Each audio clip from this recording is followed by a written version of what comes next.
we have a divine tool available to us now that's artificial intelligence that we have to harness very, very carefully to bring all healthcare professionals together. You lose the one chance we've had in history to connect and bridge the gap between medical and dental professionals to synchronize, use AI wisely for the benefit of humanity. We need this. This is the problem with all of these AI companies and third parties you're talking about. All they got in their mind is how can I profit. Right. But when you have doctors engaged in these type of topics and discussions, they have the Hippocratic oaths in the back of their mind.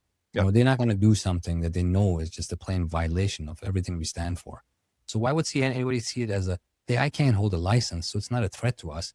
Even if they build the biggest, the best robotics in the world and figure out the empathy factor, they're not going to recreate God's work. They're not going to have licenses to practice medicine and health. There's always going to be somebody having to oversee them. Don't be afraid. Use it as a tool to better the industry, because the ones that are afraid are the ones that are going to be out of a job because they don't understand and use AI. AI isn't just changing dentistry, it's completely redefining it. Tune into BYTE SIZED Podcast, the dental AI and tech podcast, and stay ahead of the curve. Welcome back to another episode of BYTE SIZED Podcast. You know, there's a difference between just talking about AI and dentistry and actually like building systems and a consortium to help make AI adoption actually possible in the industry. So in this episode, we're going to be examining how this is being formulated. We're going to be talking about ways in which ethical AI is being established, and also turn to kind of a global consortium of trying to get this message out about AI and about ethical implementation of AI with Dr. Kianor Shah. So, Dr. Kianor Shah, hello, welcome to the episode.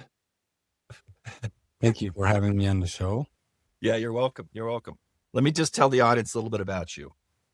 So Dr. Kianor Shah is the host and organizer of the 2026 Global Dental AI Summit, which is being held in London from June 26th to the 8th. Is that correct? Correct. 26th to 28th. My birthday is on the 25th, and I'm coming. Oh. So I'll be celebrating my birthday before we start, which will be kind of nice. Anyway, Dr. Kianor has helped to organize this. This is a global summit. There are going to be hundreds, maybe close to 1,000 really kind of key opinion leaders and people who are really interested in developing, talking about creating an ethical standard for the implementation of AI within the dental industry. He's also launched a new journal called AI Med Dent. Did I say that right? AI Med Dent, for continuing education. And we'll have links for the summit and the journal in the description here. We would highly recommend you to, become a follower on the journal and take a serious look at coming to the event in June. But the whole purpose of this organization is really there's just so much chatter around AI and the implementation of it. And there's not a lot of, frankly, there's a lot of stuff going on that's probably unethical. I'm not saying that's coming from you or whatever, but there's just not an oversight committee that is helping to regulate some of these AI tools that are coming into the market. And I won't mention any names, but there have been multiple lawsuits against software companies and so forth, because there's just not the right, correct global oversight or an ethical oversight to protect patient EPHI and to protect the doctors. So, Dr. Shah, you've placed yourself kind of at the crux and on the crosshairs of trying to help develop this. And I want to talk a little bit about the summit really quick. And then I want to ask you some digging questions, hopefully pin you down, make you feel a little nervous as I ask you these questions. You ready? Sounds good. Tell me about the summit. So what do we need to know about the summit? What's the purpose, first of all? Just one addition to what you had mentioned about the dental AI. It's actually the 2026 Global Medical Dental AI Summit. So the idea here is that we have a divine tool available to us now that's artificial intelligence that we have to harness very, very carefully to bring all healthcare professionals together. You know, as dentists now in predictive analysis, we're in the forefront of medicine. not the MDs, not the other subspecialties. These patients come to us twice a year at least, and we update their medical records. And with AI, we can predict things about their future health status. So it's very prudent that now, more important than ever, that we engage with our colleagues and utilize this tool. We've been all in our silos, taking care of our patients, our families, and there's a break in this bridge that desperately needs to happen now, which we haven't had for the last 4,000 years we've been doing healthcare. So it's a unique opportunity at this point in juncture of healthcare, and nobody's talking about it. We have to bridge the medical doctors with the dental. So we are bringing world-class experts from all over the world. One of our organizations, the Global Summits Institute, which operates the top doctor movement. And there's 1,100 of us in that capacity out of 160 plus countries of high-performing doctors, pharmacists, optometrists, chiropractors, dentists, and we're bringing them all there, or inviting the vast majority of them that do come to our events to bring their expertise about artificial intelligence and finally close this bridge. That's one perspective and one objective of the event. The second objective is what you just mentioned about the framework. It's like the Wild Wild West. We don't have regulation, advocacy, policy, governance around artificial intelligence. So in short, there's 24 competitive organizations that have come together.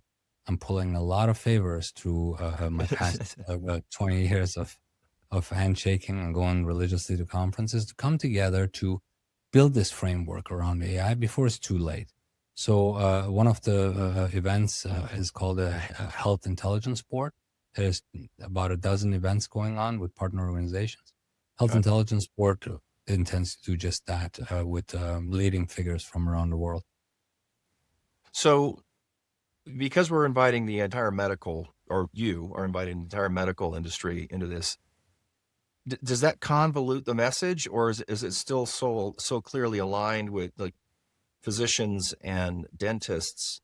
I mean, I'm sure the conversations are similar, but if somebody's coming as a dentist, are they just going to get a lot of medical stuff that's not relatable? I mean, how do you narrow this so that it's helpful for kind of any specialty? If they want to just be a dentist, they can be a dentist. Over a course of 3 days, there's different programs for dentists and medical doctors. For example, on the Saturday and Sundays, 2 tracks of medical doctors and dentists simultaneously going on with different speakers. So if they're used to going to dental conferences, it's just that. But if they wanted to pop into the physician rooms and learn about the latest technology, so you have different tracks. Yes. There's a medical and dental track going on Saturday and Sunday. On Friday, we have the Hippocratic Awards Gala, as well as HIB, which is the Health Intelligence Board operation. And then around the sides of the event, there are many other activities, such as social events, Academy of Oral Surgery, down the list goes. And also AIMED. AIMED is in the American Board of Artificial Intelligence in Medicine. And the ADA is actually taking a seat on the Health Intelligence Board from the Standards Committee. There's going to be a lot of variety of things, and options are good. If the doctors stumble up on the medical doctors and make alliances, all the better. If they're just coming out for the CE it is. No problem. How are you making, like, there's so many conversations around the implementation of AI. I mean, you can talk about diagnostics, you can talk about HIPAA compliance issues, you can talk about, just practice management issues. I mean, there's just dozens and dozens of topics all over the place around this. How do you decide, like, where do you start the conversation? Like, am I coming to this and I'm going to learn about a piece of software that's been developed, or am I learning kind of more of at a high level bird's eye view about the implementation of AI? Like, what kind of information am I going to get?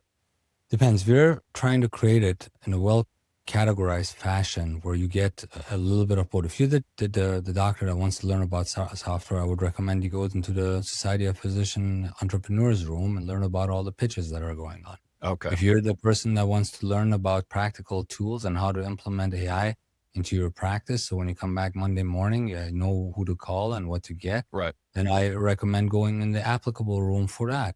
If you're a hygienist that is interested in diagnostic, we're also working with a significant hygiene group, and they're also invited. We want them Okay. all, the nurses, the Okay. hygienists, doctors, everybody. Humanity needs this, Adrian, this intercollaboration between professionals.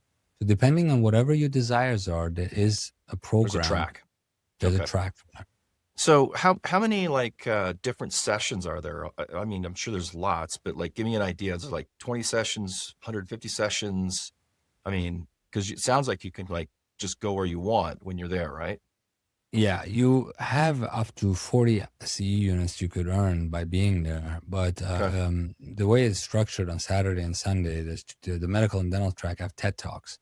We want concise messages for Okay. 15 minutes by an expert from around the world explaining what it is they're working on, how they can benefit doctors, and how doctors can implement whatever it is they're doing into their practice, a technique, an idea, a product, a service. And then that's basically that. But if you wanted more extended scenarios, there are some groups that are only doing, like the Laser Association is doing Got it. a whole workshop for 8 hours. And then there's this other group, the hygiene, that's doing it differently. So it depends on what you're looking for. But the TED Talks are going on. You can go into different rooms. Certain rooms need additional tickets, like with AI, IMED or others, you have to have special tickets. But the registration page clearly explains those.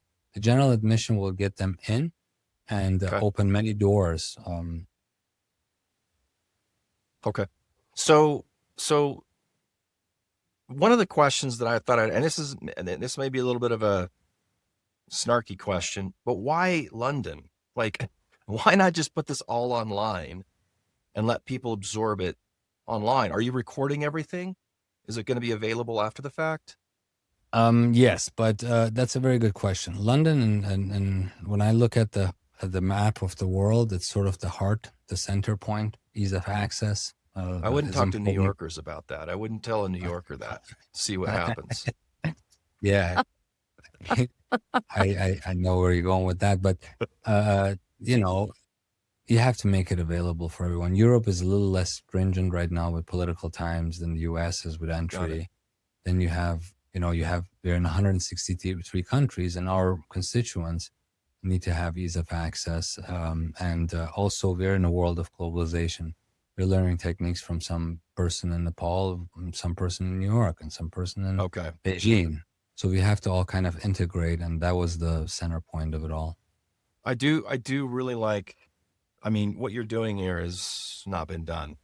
There's nothing like this. So kudos for having the vision to set this up. But the idea of bringing the world together, because AI is affecting the whole world. It's not just affecting the United States. And there are ideas and concepts and concerns from all over the place. Like I talked to, oh my gosh, I'm going to forget his name, but he's a doctor out of Italy. He's actually speaking at your event. Dr. Story, maybe? Dr. Story. Oh, I'm so He's glad one of the you biggest remembered his names out of Italy. He's brilliant, very, very unbelievably brilliant guy. And he is basically developing kind of like guerrilla style, like applications and practice management tools that are just like sick. I mean, he's just, it's what he's doing is fantastic, what I saw. So anyway, so bringing everybody together to share ideas, obviously that's super important. What I'm most interested in, and this is just me, but I think that one of the biggest concerns in AI, because there's a lot of hesitation, there's frankly a lot of fear around it. Like I mentioned in the intro, there have been some significant lawsuits against software companies leveraging AI and crossing the HIPAA compliant issues and all that kind of stuff. I am really interested in some sort of council or a consortium that will begin to establish the ethical implementation of AI so that we can earn the doctor's trust that AI can be used correctly and, protect our patient data. So is there some track? Is there some information, or is there a goal to set up some kind of an organization that'll be an oversight committee or something like that? Or is that down the road? Don't tell me you're already doing it. You're a very smart man. The track that I was telling you about, Health Intelligence Board, That Okay. is to constitute members from the regulatory environment, from the political arena, from Okay. the governance arena. They have seats, like World Health Organization style seats at this event, including some, health ministers that are actually going to be there for a whole nation. And at this event, we're going to sit down and say, hey, guys, we need uniform standards for artificial intelligence. And we need to act. And exactly you would be a great candidate to pop into that room and shake some hands, Yeah. because there is where we are going to be proposing a global standardization for AI, setting the boundaries, and also issuing a seal to organizations that adhere to those policies to Perfect. assure that they're vetted, they're looked at, data safety, Perfect. patient equity, compliance. Regulatory and your legacy organizations, your legacy institutions they cannot control this. They don't have the staff, they don't have the technology knowledge, they don't have the resources. It is Yep. time for this group of leaders to step up and say, "Hey, we'll do it. We'll oversee it. We'll put it together. We'll deploy our Yeah. vast human resources, Right. and we'll achieve this very thing that you're talking about." That's one of the many, many things that are going to happen at that event. There's actually also I'm so glad. I'm so glad. The reason I ask is because I had this crazy idea to put something together like this. And I connected with some people at the ADA thinking that I could go to the ADA to help start setting up some standards and create an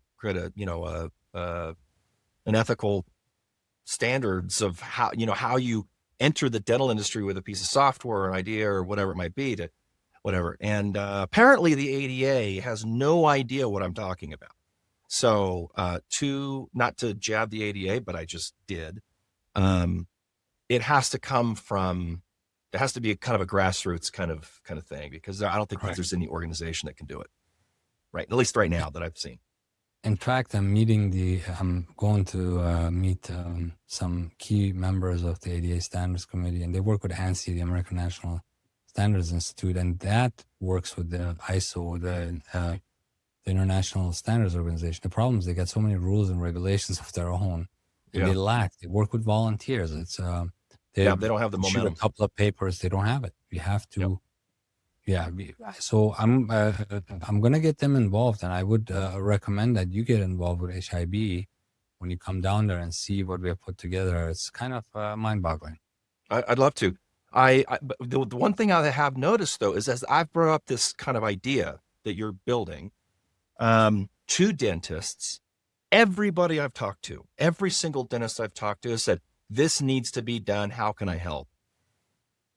Seriously, like everybody knows it's coming. They don't know how to handle it. They want to help. And so, I'm sure you're getting a lot of people going, what can I do? Are you getting that kind of response? Yes, we actually need to formulate, after the decisions are made by the organization sitting in that room, the ones that will collaborate, great. The board is going to be formed accordingly. The ones that don't, we'll wish them the best of luck. But then we have to turn around to the community and say, hey, who wants to help us write these serious standards in medicine and dentistry? Right. No, I work with AI Med, and I was telling you that's the original, and we just sort of reached an understanding that we are going to run their entire dental division. They have all these subspecialties. I want to get them involved on the medical side. I want to get a host of different, but ultimately the labor force will come from within us, hopefully, of individuals that want to participate in writing these standards, upgrading these standards. What they have right now is, the final decision should be made by a dentist. That's not a good standard. You have to get really deep into it and have certain quality assurances to limit this behemoth, or we're all going to be, devastated. Well, what's happening in the market is the market's being driven by sales. It's a revenue market driven model. Somebody comes up with a concept, a piece of software, an idea. They craft it in their basement, they go to market the next day. And if they can sell it, it drives potential private equity funding, so on and so forth. And unfortunately, because it's sales driven, there's very little oversight. There's just very little oversight, if none. And so products are coming into the market that are super cool products, but then there's little things in the background, kind of like way back behind the veil, where information is being transferred, like EPHI is being moved from here to here. And because it's AI, there are no rules for it right yet. There's no standard of like, you can't do this, right? Because it's just the model, the softwares are just totally different than we've ever used. So you need a cybersecurity specialist to go in there and dig deep and say, you can't do this, or we've never had this problem before. What do we do about this? So it's like, there's just so much stuff being developed. Like every single day I'm seeing something come onto the market. It's crazy. And nobody knows if it's legal or not, you know? And then they drop off, and then the next version comes, and it's moving so fast, and like anything we have seen. But that's okay, you know. You can tame the situation by creating rules around it, you know. Right. You're not part of the rules. You're not part of the family. You can't operate in this industry type scenario. Right. So what if you didn't do the summit? What do we lose? What's like, You lose the one chance we have had in history to connect and bridge the gap between medical and dental professionals to synchronize, use AI wisely for the benefit of humanity. We need this. It needs to happen. The medical doctors, I mean, as much as the dentist, maybe the baby boomers don't have interest in this, but the new generation coming up needs to connect with the local physicians. We need to be integrated in many ways. Not just, hey, drill, bill, fill, but let's create a scenario when we can truly do what we're here to do, is heal people, care for people. This is the problem with all of these AI companies and third parties you're talking about. All they got in their mind is, how can I profit? right. But when you have doctors engaged in these type of topics and discussions, they have the Hippocratic oaths in the back of their mind. Yeah. You know, they're not going to do something that they know is just a plain violation of everything we stand for. So we have to have the doctors and the nurses and the hygienists and all of them in the forefront of this discussion, not software developers and tech companies and so on. Do you feel that the AI is just such a huge behemoth moving so fast that it is inevitable that we have to have these conversations? Or do you feel like that AI, and this could be either or both, that AI is such an opportunity that we need to grasp it? And is it because we're pinned in the corner and this is happening and we better get in front of it? Or is it, hey, there are so many opportunities out here, we need to like take this and run with it and figure out how to use it? Personally think it's a divine gift, and I'll tell you why. Imagine you go out and talk to 10 doctors. 8 of them are going to have complaints about insurance companies, for example. Yeah. Or 5 of them are going to have complaints about management companies. And that's all they do is sit in there, go on these Facebook, Instagram pages, talk about their grievances. Okay. Got it. But if you really technically sit down some brilliant doctors and say, hey, can you guys come up with an idea on how we can get rid of this whole, this insurance concept that's bothering us, number one problem with doctors. Right. Well, yeah, if somebody designed a nice app that essentially did all the work that they claim to do with verifications of x-rays, with verifications of things for the government, they would become obsolete. If you've made the insurance industry obsolete, which was founded in the back of a grocery store, you would suddenly have trillions of dollars on the table that would be for patients and doctors. And you don't have a problem. You don't have a broken healthcare system, okay? You have true, and all of those insurance executives and employees, they themselves are patients. So they understand where I'm coming from. They're someone's patient. Right. So if there was more on the table, they would get better healthcare. Employers and governments, for example, they're using insurance companies as sort of an administrative operation for their benefits for people they hire or work with. Right. But a software, an app could replace them. It needs doctors to come together and come up with these ideas on how we can restore our God-given task to care, for patients. How are we going to restore our industry, take our industry back? Yeah. It's not just insurance. It's like a dozen of these third parties that are clocking in billions and trillions of dollars providing very, very little. They're not fighting to give us our what we deserve as doctors. They're fighting to prevent us getting. They hire a massive workforce to trouble us. We could go directly to governments. We could go directly to employers and eliminate that third party. This is what AI can do for us. So why would anybody see it as the AI can't hold a license, so it's not a threat to us. Even if they've built the biggest, best robotics in the world and figure out the empathy factor, they're not going to recreate God's work. They're not going to have licenses to practice medicine and health. There's always going to be somebody having to oversee them. So don't be afraid. Use it as a tool to better the industry, because the ones that are afraid are the ones that are going to be out of a job because they don't understand and use AI. Those that do, their practices are going to prosper. Their lives are going to be better. So yeah, I don't quite agree with the idea that it's a threat, and healthcare is the most immunest to AI. You know, I had a call. I did a recording with the cybersecurity specialist at eAssist, all about and I hadn't dug into insurance stuff, so I didn't know. It was kind of an eye opener for me. But I asked the question. I said, well, why can't you just sit down with the patient? Doctor's in the office with the patient, gives the case, pulls up an iPad and says, here's what you're going to pay. He says, well, here's the problem. And he listed this chain of people taking money from clearinghouses to this to that. Yeah. It was, Disgusting. I'm like, holy shit. Like, can't we just 3,000 years, Adrian, 3,000 years. It was a doctor, it was a patient, and it was rocks and tools they used and technology. And suddenly about 50 years ago, all of these third parties come in and they're like, oh, we have the solutions. We're going to help alleviate management of the back so we can focus on the patients. And here we're going to take it.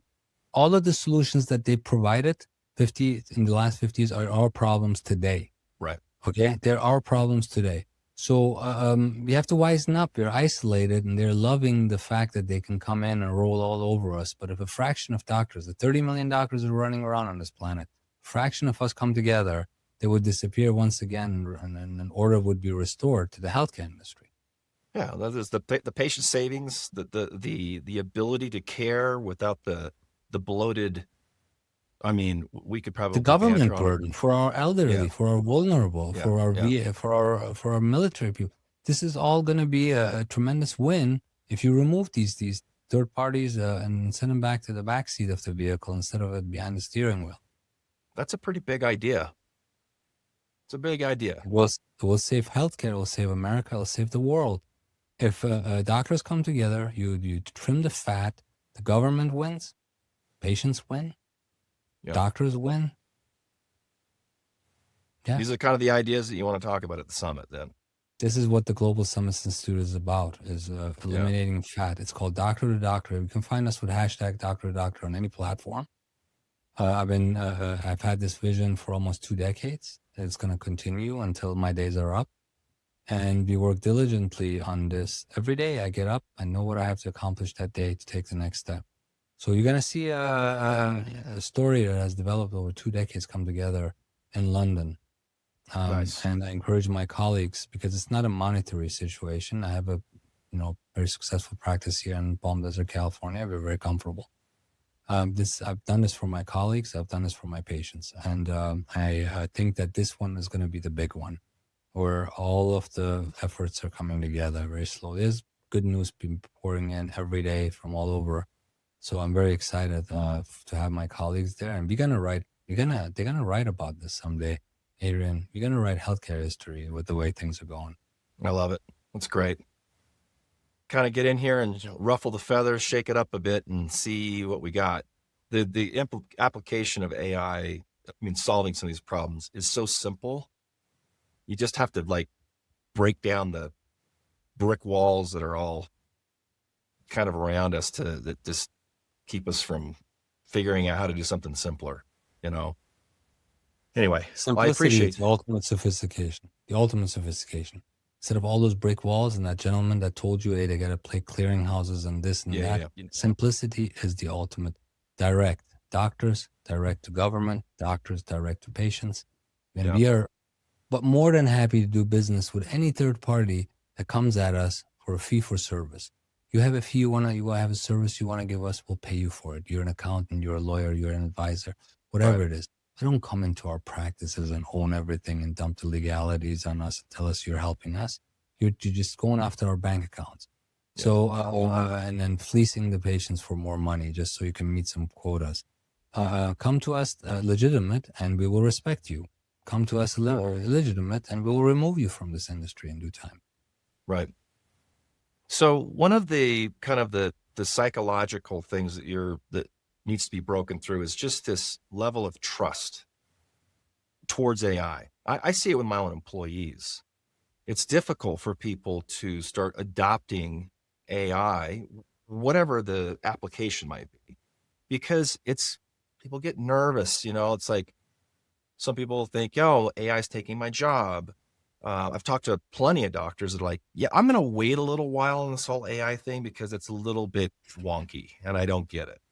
So what is happening what's the intent or your intent to try and build some level of trust that's the psychological barrier in terms of adopting AI into the medical and dental industry? How are you approaching that? So we're putting these doctors on stage that have either participated in these developments or actually they're in it in terms of being an executive of some kind or clinicians. On stage, we have mainly doctors, well, all doctors actually on the podiums. And the hygiene, we have hygienists. And the experience, they're going to talk from their experiences. And that's my hope and ask is that essentially these doctors that come, listen to what their experiences are and decide for their own. Just like I would recommend to any other doctor for any purpose. Listen to a couple of perspectives, listen to what happened to them, what they learned, what they will warn you about in very concise, back-to-back TED Talk format events. And then you will know what your type of practice is, what you desire in life, and implement the ones that you think that are concurrent with those values and principles. Are you going to have some sort of follow-up so that after somebody comes, they go to all these meetings, their mind's going to be like blown apart, right, on new ideas and stuff like that. They're going to get super excited. They're going to come back. They're going to head up to work on Monday, and it's just going to become another day. How are you trying to create some kind of a movement so that these people can kind of come together so that they can continually share ideas? What's the idea behind that? This meeting was very strategically designed. You picked a venue that's closed. You're not doing New York and Chicago and, we're doing not those big events where there's 30, 40, 50,000 people all sort of kind of bumping to each other and somebody's sitting at the booth praying that a doctor is going to come talk to them. There's 700 people that are passionate, that are going to be interacting for 3 days in a closed environment where they're staying, where they're sleeping, where they're interacting for 3 days. After those 3 days, people are going to know each other. Everybody's going to have ran into each other in some capacity or another. So this isn't really done like this before, but I've pretty much taken over the entire hotel there to be able to do this. And you're gonna interact, you're gonna meet some people, the passionate ones that want to learn and grow. Yeah, and they'll naturally find each other. They will. So, and I positioned the gala on Friday night, the first night, the Hippocratic Awards, just so people start getting to know each other from the first night on. And then they're gonna meet again on the conference floor, 2 days. So the first day, HIB, set the tone, regulation, policy, oversight, etc. Then a little gathering for all of those who have contributed the most to our industries of healthcare, like the Oscars. But these are the real heroes of our world, not some movie clown or some. These are the real heroes. They heal people, they care people. Their hands have touched millions of people. And then after that, we are going into the hardcore stuff. How can we get your practice uplifted? What information you need? And then you're going to meet somebody and you're going to smile and have a good time with them, laugh, become friends, lifelong friends. Or you might meet somebody that's going to change your entire practice. They're there. You want to talk to them. You want to create those. It's about who you know at the end of the day, when it comes to these kind of things. And you're going to get to know people there. You're investing tremendously of getting them there. I love the idea of it being a kind of a closed group, more of an intimate type of a meeting, not like a Chicago Midwinter or New York thing where it's Yeah. crickets on It's the more about show. partying at nighttime Yeah. and going to dinners than actually learning Well, something. tell me about that. What do you guys be doing in the evenings? So actually, I wanted to get you very excited about what you have done in our industry, and you do what exactly I would love to see from third parties do is fee for service operations. I have an expertise. Here are my services. Compensate me. I'll come in and help you. That's how it Okay. should be with all the vendors. So you're doing that, and that's why you have gained respect amongst our profession, our colleagues. The social hour events. There's on Friday was the gala. On Saturday night, you're gonna have with Dr. Anna Aldak, who is the executive director of social events.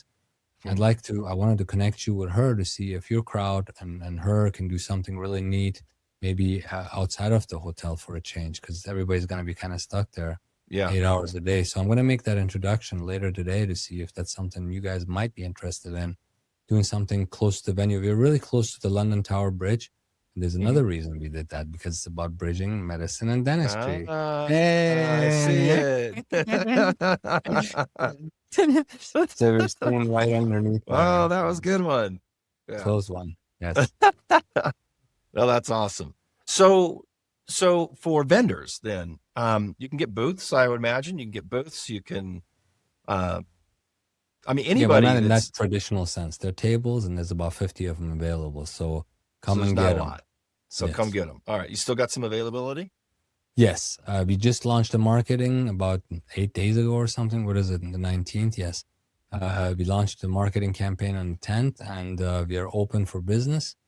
And these are going to go fast. I've been doing global conferences every year for the past 10 years, which have been sensations, starting since 2018, the LA event. Every year we have done this. We know what we are doing. It's our core competency. So with 5 months out and just recently opened up, this is prime time to snatch your early bird tickets. Because as of February, I have to talk to the board about increasing them, because we have other security possibly concerns and other costs that are going to come towards our way. So grab your early birds while you can, and then we will have a great, memorable time together in London. Do you recommend doctors come with any of their teams, or just the doctors, or like what's your recommendation in terms of who should attend? There's only 700 tickets. So, if you have a hygienist you want to bring, that would be a good idea. I would not bring the whole staff. It's not that kind of an event, Adrian. Okay. It's a very high profile event. One of the contacts you make there could literally have a tremendous impact on your personal and professional career. I would bring the hygienist important. We're place great value of them because they're in the forefront of diagnostics. And we want them to be there to interact with everyone. So if you have a hygienist you want to bring, there's a program for them. They get a significantly discounted rate given their income ratios. So, and they'll have the pass for the 2 days and can go into all the other rooms as well. We're only doing that for hygienists. Okay. Hygienists, the doctors and hygienists primarily. And their better half to party in London, right? They can come to the spouse gala, or partner. and then the night party. That's up to you. That's going to hopefully be up to you and Dr. Anna. Okay, cool. So what's your, thinking about putting this together, getting it running, it's going to happen. Come 3 months after, say August, September, looking back on the summit, what will be a success? What will you consider to be a success from your own personal goals of putting all the effort and the energy into this? For my personal goals, essentially be 3 months out of the conference, I'll be preparing for London for the 2027 Doctors World Gala. So that's what I'd be occupied with. But the best outcome is, as it is every year we do this, more of our constituents, more of these ethical doctors, these movers and shakers, they come together and they develop new projects that the Institute has some kind of participation or influence over, so we can continue growing this massive doctor-to-doctor network of academic, administrative, and financial three-pronged approach. So we are into everything and we are into everywhere. So we can stop the corruption early, we can stop the help build the future for our sons and daughters, anyone that wants to go into the healthcare industry, of something that is as exciting as when I got accepted to dental school. You know, it's a life-changing thing that doesn't that needs to be preserved by us as doctors. So that's a great win. More networking, more projects, more intercollaboration, more loyalty between doctors. These are all wins for the Institute. So there are going to be a lot of doctors that can't come. They want to come, but they can't for some reason. It's June. It's my birthday. They're probably coming to my birthday party. Who knows? Anyway, so they can't come. How do they participate if they can't come? Because I know there are thousands and thousands right of there, doctors. because there's something I can't tell you yet that's going to happen about a month before that involves potentially immersion and things of that sort that we are looking at with technology companies. You would prefer the comradeship and the fun and the laughters at the event, but if someone doesn't come, you're going to have a solution for the other, because we're also going to be live broadcasting certain things that are happening there, certain things, but not all. And there might be a immersive experience for the exhibitors, the tables that are there to interact with rolling cameras and whatnot. But those are being done by different divisions. You must know that there's over 100 professionals working on this project right now from all over the place. And everybody is sort of a leader in that space that's running it. And I don't necessarily interfere with the leadership. Micromanagement, as you know, is the worst. We follow their lead. So there's hologram companies we're talking to. There's robotic companies, humanoids we're talking to. And all of those things will be revealed at the historic London event. Okay, cool. Would it be fair to say that one, obviously come to the event, okay, everybody come, or until their tickets are sold.